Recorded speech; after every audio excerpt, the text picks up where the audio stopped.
Olá pessoal, tudo bem? Estamos aqui mais uma vez para gravar um novo vídeo e dessa vez, por incrível que pareça, ou pelo menos para quebrar a rotina, eu não falarei sobre um livro, ou pelo menos não sobre um livro literário, nem sobre um gibi. Eu vou aproveitar o lançamento recente de mais uma adaptação cinematográfica de Dungeons and Dragons, ou D&D, para falar um pouco sobre RPG, ou pelo menos sobre como eu comecei ou adentrei nesse hobby. Então, para início de conversa, caso você não saiba o que é RPG, eu vou explicar em breves palavras. RPG é a sigla de uma expressão em inglês que é Role Play Games, ou jogo de interpretação de papéis, jogo de interpretação de personagens. No RPG, entre aspas, existem basicamente dois tipos de jogadores. Você tem o jogador e você tem o Dungeon Master, né? Ou o mestre do jogo. E esse mestre do jogo, ele é o principal responsável pela diversão toda, né? O mestre do jogo, ele define qual é, entre aspas, o cenário de campanha, onde vai se passar as aventuras, onde as aventuras se ambientarão, e orientará os demais jogadores a criarem personagens que vão, entre aspas, viver nesse ambiente, nesse cenário, nesse universo que será apresentado pelo Dungeon Master, né? Pelo mestre do jogo. E geralmente o RPG é um jogo que é cooperativo e os diversos personagens construídos pelos jogadores, eles devem, entre aspas, se reunir para vencer determinados desafios. No RPG não existe ganhadores e perdedores. O objetivo, entre aspas, é que esses personagens eles cooperem, que os jogadores eles digam o que os personagens deles farão ou se comportarão diante das aventuras e dos desafios propostos pelo Dungeon Master, né? Pelo mestre do jogo. O primeiro jogo de RPG criado e também aquele que se tornou o mais famoso, o mais jogado, é o D&D, né? O Dungeons and Dragons, que ele é de final dos anos 60. Pois é, se não me engano é de 69, né? O D&D tem quase 50 anos de existência. Originalmente o D&D era muito parecido com um jogo de tabuleiro, né? Com desses jogos de guerra, né? War Games. Só que além entre aspas, das miniaturas para o jogo de RPG, eu tenho até algumas aqui, os desenvolvedores originais do D&D, eles criaram uma mecânica de jogo que permitiriam também uma interpretação desses personagens. O D&D não seria simplesmente um jogo de guerra, onde você, entre aspas, movimentaria, entre aspas, as miniaturas no campo, ali simulando batalhas, mas eles também, os jogadores interpretariam os personagens que estariam ali em jogo. Ele não comandaria, entre aspas, exércitos, mas sim os personagens que apareceriam ali. Eu até tenho algumas aqui, por exemplo, deixa eu pegar. Por exemplo, tem um guerreiro, tem um elfo, um ranger, né? Deixa eu pegar um outro aqui, né? Um draconato, né? Um meio dragão. E monstros clássicos, e monstros que se tornaram clássicos também para RPG, como um beholder, né? Um observador, né? Agora, aqui no Brasil, o D&D se tornou mais famoso, né? O Dungeons and Dragons, devido a uma adaptação em forma de uma série animada com o mesmo título do jogo, né? Dungeons and Dragons, mas que aqui no Brasil recebeu o nome, não recebeu como nome uma adaptação literal do título do jogo, né? Que seria Masmorras e Dragões, mas sim Caverna do Dragão. Eu acho que ele tem algo em torno de 26, 27 episódios e foi exibido à exaustão pela TV Globo, né? Nos programas da Xuxa, na TV Colosso, pela TV Globinho. Então, assim, todas as gerações do Brasil ali, de meados de 85, 86 até uns 5 ou 6 anos atrás, conviveram diariamente com reprises exaustivas desses 27 episódios de Caverna do Dragão, de Dungeons and Dragons.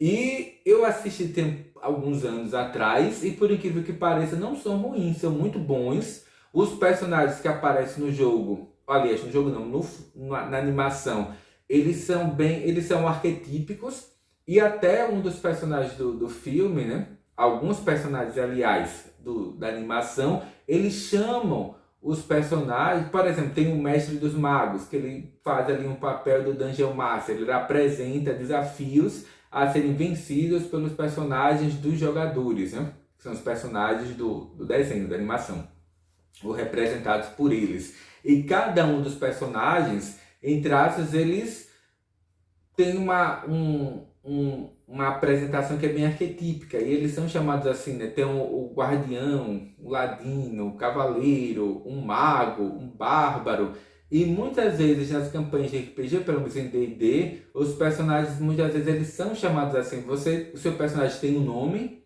mas muitas vezes na mesa ali de jogo, nas sessões de jogo, eles são chamados entre aspas pela classe a qual ele pertence, né? Você pode ser um paladino, um mago. No original seria ladrão.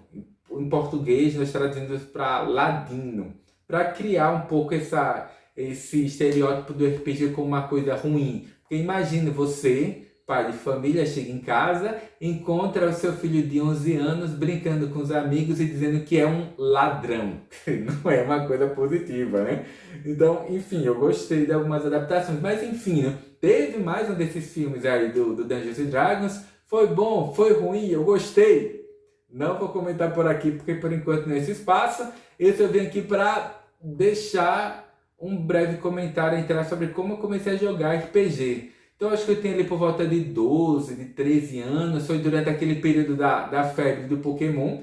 E um dos meus amigos, que morava até na mesma rua que eu, que era o Henrique César, ele foi à minha casa, olha, Flávio, vamos jogar um jogo do Pokémon. Aí tá bacana, porque tava passando na TV, eu tenho interesse e fui lá jogar. Até assim, foi na rua mesmo.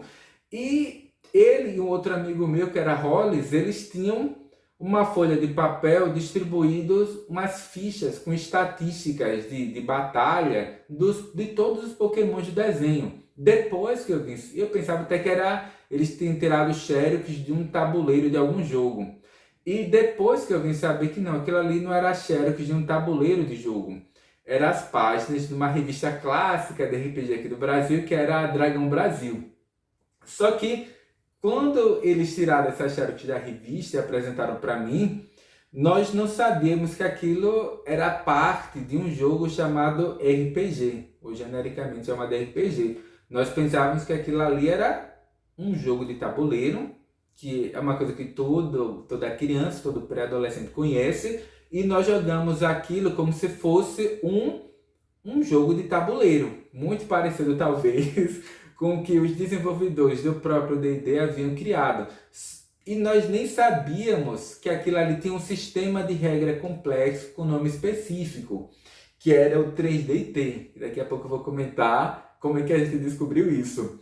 E nós, entre aspas, criávamos personagens, assim como no desenho, e éramos, entre aspas, treinadores de Pokémons. Né? Quem conhece Pokémon sabe do que se trata. E, entre aspas, nós avançávamos naquele, entre aspas, que nós pensávamos que era um tabuleiro, mas eram só cópias das folhas das páginas da Dragão Brasil, trazendo os Pokémons. Então nós começávamos com um daqueles 3 Pokémons básicos, como haviam muitos meninos jogando, várias meninas até de outras ruas, jogando ali junto com a gente. A gente pegou alguns Pokémons que eram os mais básicos que apareciam na animação, né, como o Pikachu, Squirtle, Bulbasauro, Pidgey, Caterpie, como Pokémon inicial, que aquele treinador ia começar a jogar, e depois ele ia avançando casa por casa daquilo que a gente pensava que era um tabuleiro, enfrentando os Pokémons novos que iam se sucedendo. E a gente até, em traços, criou pequenas histórias inspiradas nos episódios da animação do Pokémon para fazer com que o jogo ficasse mais interativo. Quer dizer, a gente nem sabia o que era RPG e meio que intuiu como que aquele jogo deveria funcionar. Umas 2 semanas depois, aí um menino que tinha até esse, eu acho que foi, não sei se foi Henrique, eu acho que foi Henrique mesmo, esse meu colega, que ele disse, olha, Flávio, ele foi novo na minha casa, no domingo à tarde, Nós vamos para a casa de Hollis, que era um outro amigo nosso, que morava no bairro vizinho, que era o Lafayette. Eu acho que era o nome do bairro, Lafayette. Ele disse, olha, no domingo, à tarde, nós vamos à casa de Hollis jogar RPG. Hollis comprou um livro. Na verdade, não era um livro, era uma revista, era um encarte da revista Dragão Brasil. Ele disse, olha, aqui está o sistema de regras. Para jogar o RPG, você precisa conhecer as regras básicas. Está aqui o livro, leia. E no domingo a gente vai para a casa de Hollis jogar, porque a gente vai acabar se encontrando com outros colegas. Ele tem mais ou menos a mesma idade, 12, 13, no máximo 14 anos, que eu acho que Hollis era o mais velho. E até depois eu comprei um e até acabei guardando para mim, que era o RPG Dragão Brasil 3DT, manual básico, que era de Defensores de Tóquio. E isso aqui eu vim adquirir bem depois. É um livro bem pequeno, tem algo em torno de 98, 100 páginas, mas para mim na época foi um desafio, que eu ainda não lia muito. Eu acho que realmente tem essa idade mesmo, uns 11, no máximo 12 anos. Aí eu li esse, que é basicamente um livreto, né? Para jogar esse RPG, você só precisava de um dado comum, desses de 6 faces, a última folha do livro, né, do encarte, entre aspas, uma ficha do RPG 3DT, que ele é bem simples, só pede para você colocar o nome do seu personagem, as características básicas, que são força, habilidade, resistência, armadura, poder de fogo e pontos de vida, vantagens, desvantagens. O livrinho é bem simples, tem ilustrações que depois eu acabei percebendo que eram reutilizações de ilustrações que haviam aparecido nas páginas da própria Dragão Brasil e de uma revista que eu ainda não conhecia, mas que vinha a descobrir depois, que é a Holy Avenger, que foi uma revista que virou um sucesso editorial aqui no Brasil, que nas páginas da Dragão Brasil, eles produziam uma série de materiais para RPG, ou comentários sobre publicações americanas, de traduções para o Brasil, de eventos sobre RPG, e eles acabavam, entre aspas, desenvolvendo material próprio que saiu nas páginas da revista. Depois de alguns anos, eles reuniram alguns desses elementos, como por exemplo o Mestre Arsenal, o Paladino, a Ilha de Gaurásia, e criaram um universo próprio de campanha que foi o Tormenta. Atualmente tem o Tormenta 20, que é um livro um pouquinho mais caro, capa dura, ricamente ilustrado, R$ 130, então ainda não comprei. Enfim, daqui a pouco falo desse. E é muito bacana, porque é um livro bem simples, o sistema de regras, o 3DT, que é obviamente um pastiche com o D&D, porque inicialmente nós tínhamos o D&D, lá de finais de 1969, no início dos anos 70 saiu um pouquinho depois, saiu o Advanced Dungeons Dragons, o AD&D, que é a segunda edição do D&D, que foi esse que algum tempo depois eu entrei em contato, porque alguns colegas da escola também jogavam o AD&D, que é um pouquinho mais sofisticado. E repetindo, o 3DT é um pastiche, é uma paródia, mas apesar das regras simples, ela é para mim foi uma boa introdução para entender como é que funciona o RPG.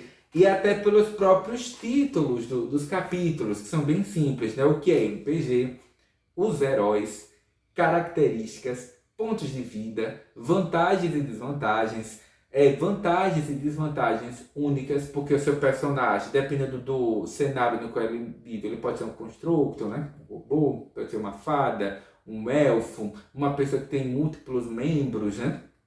Ele tem perícias, regras, combates, tipos de dano, máquinas e veículos, magos e magia, tem um pequeno grimório, algumas magias, caso seu personagem seja um mago, etc, né? O mestre, aventuras e campanhas, NPCs, que são personagens não jogadores, que são controlados pelo mestre, mundos de campanha e como acumular experiência para que seu personagem evolua. Aí, pois bem, no domingo, Henrique e outros amigos nos reunimos na casa de Hollis para jogar RPG. À época eu não sabia, mas hoje, quando eu paro para pensar, eu imagino que Hollis ele criou uma campanha, né, e um cenário de campanha próprio para que as aventuras fossem ambientadas. E eu imagino que ele reuniu três coisas básicas. Ele pegou aquela série de jogos famosos, que é o Final Fantasy, fundiu com um anime que fazia muito sucesso na época, que era o Guerra de Londres, que depois eu vim descobrir que o anime, né, o Guerra de Londres, não é adaptação de um mangá, mas sim de uma série de romances que eu até comprei recentemente, só que ainda não tive tempo de ler. E com um desenho que fazia muito sucesso, que era exibido pelo SBT, que é As Guerreiras Mágicas de Heiaf, que eu li já há algum tempo atrás, eu quero reler, porque eu comprei uma edição nova, que minha antiga Os Ratos Comeram, né? Não me pergunte como. Enfim, né? Mas e ele até utilizou como mapa do mundo o mapa do Guerra de Londres, que depois eu venho assistir um desenho muito bom, um anime muito bom. Enfim, né? Só que quando nós fomos jogar o tal do RPG, a gente ainda não tinha percebido direito ou entendido como que funcionava. Então, todo mundo era mestre e todo mundo era jogador. Havia uma campanha básica que o Hollis criou e cada pessoa, cada participante iria mestrar para um outro jogador e conduzir a história até um determinado ponto. Então, todo mundo era um storyteller, todo mundo era um criador de histórias.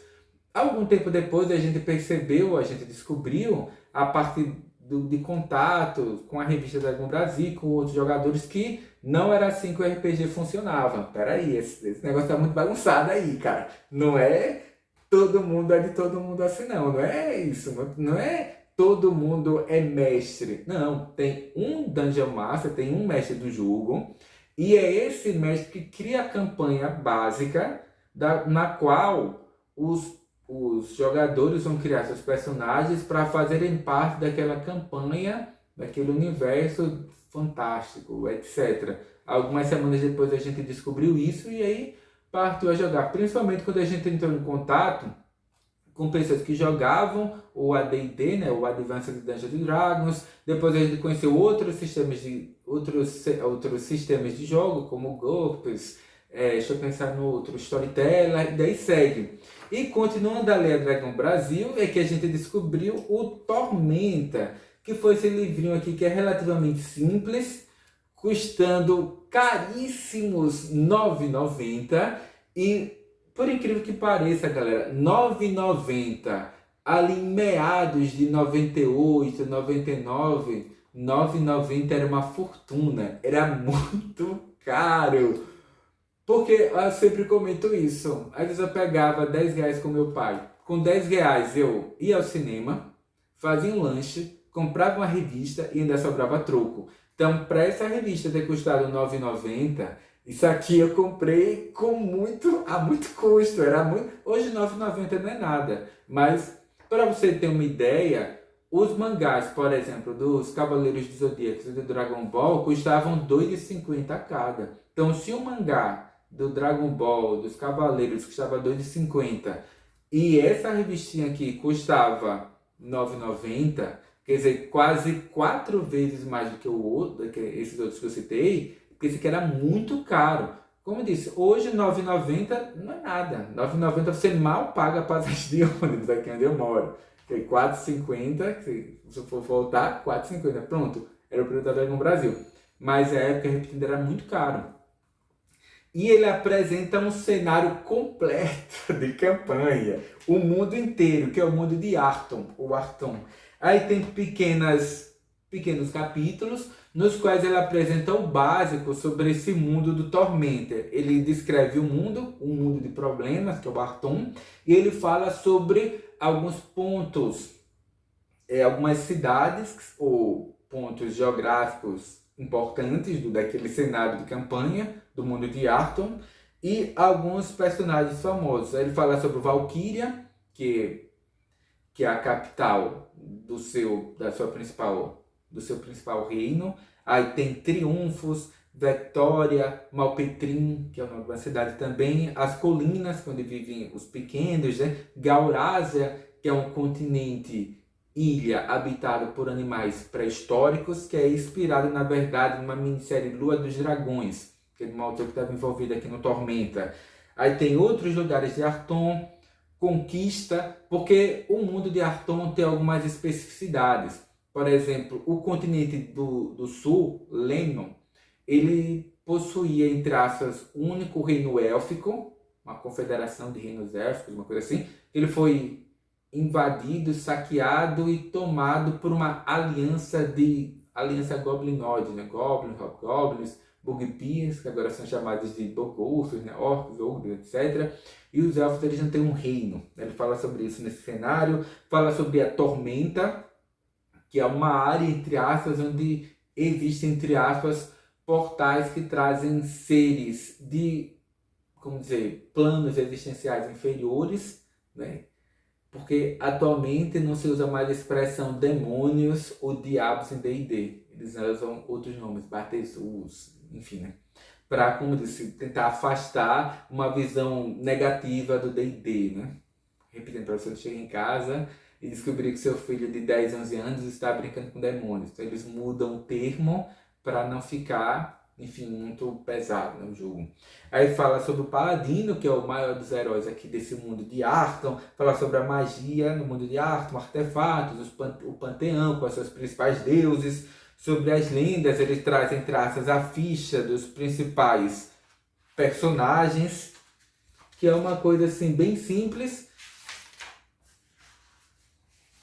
com algumas, e traz, entre aspas, o mapa do mundo de Arthon, né? Do Arthon, ou do que eles chamam de reinado. Aí, como eu disse, ao sul tem um continente de Lemnon, que é um continente selvagem atualmente, habitado, entre aspas, por hordas de goblins e orcs. Tem o reinado.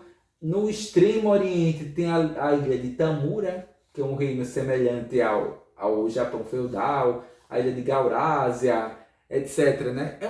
Como eu disse, hoje é algo relativamente simples. Tem até versões mais modernosas, né, do mundo de Arthon, né, de Tormenta, mas que eu não comprei. Pretendo comprar em breve. E daqui a pouco eu volto para falar sobre o filme de D&D, mostrar aqui os livros do D&D, que eu acho que eu tenho alguns aqui da quinta edição. A maioria, obviamente, em português. Tem dois que são em inglês, que eu não resisti, porque eu pensei, caraca, esses títulos nunca vão sair em português. Tinha um que eu encontrei em promoção na Amazon por R$60. Eu digo, caramba, R$60, vale a pena comprar mesmo sendo em inglês. E tem outro box também que é com um cenário de campanha, né? Que é o Spelljamers, que é uma espécie de D&D no espaço, né? Fantasia medieval no espaço, né? Envolvendo piratas espaciais e coisas do gênero, né? Mas no futuro, nos próximos vídeos eu vou falar, mostrar um pouquinho sobre esses livros básicos e falar um pouco mais sobre o hobby do RPG. Infelizmente o vídeo já ficou anormalmente longo, nem falei metade do que eu gostaria, mas só para ver que de fato os anos 90 e início dos anos 2000 foram diferentes do que é atualmente. Realmente, sem internet, você só conhecia as coisas a partir dos amigos, das bancas de revistas e das pessoas que podiam emprestar uma revista, um livro, etc, né, para você. Era assim que você descobria as coisas e não através do chat GPT, das redes sociais, etc. Foi assim que eu descobri o RPG e aos poucos eu fui descobrindo que ele era um pouquinho mais complexo do que um mero jogo de tabuleiro de Pokémon. E falando em Pokémon, eu até cheguei a comprar uma revista que era um detonado de jogos, como zerar, como avançar no jogo Pokémon, né, do Game Colors. Só que aí nós passamos a usar aquele detonado, aquelas orientações de como jogar o Pokémon no videogame, né, no Game Boy, e usamos aquilo, entre aspas, como um mote para as campanhas de RPG, de adaptações de Pokémon que nós jogamos depois. E, obviamente, outros jogos foram adaptados, outros animes, outros filmes foram adaptados por nós para jogar RPG, né? Como Street Fighter, que foi várias campanhas de Street Fighter, Mortal Kombat, né? No qual nós criávamos nossos próprios guerreiros, The King of Fighters também foi adaptado, Final Fantasy, literalmente. Eu pensei em alguma outra coisa que virou jogo de RPG pra gente. Cavaleiros Zodíacos, que nós jogamos várias campanhas inspiradas no Cavaleiro dos Zodíacos e boa parte delas eram, entre aspas, partindo das mesmas premissas básicas do do anime e do mangá. Enfim, por enquanto é só, porque de novo o vídeo ficou muito longo. Até breve, da próxima vez que eu voltar por aqui vai ser para falar sobre o Dungeons and Dragons, é honra entre ladinos, né? Ou rebeldes, ou ladrões. Não me lembro agora como é que foi a tradução. E depois eu vou gravar outro falando sobre a biblioteca ali básica da RPG. Já tem bastante coisa. Enfim, né? Por enquanto é só. E até o próximo vídeo.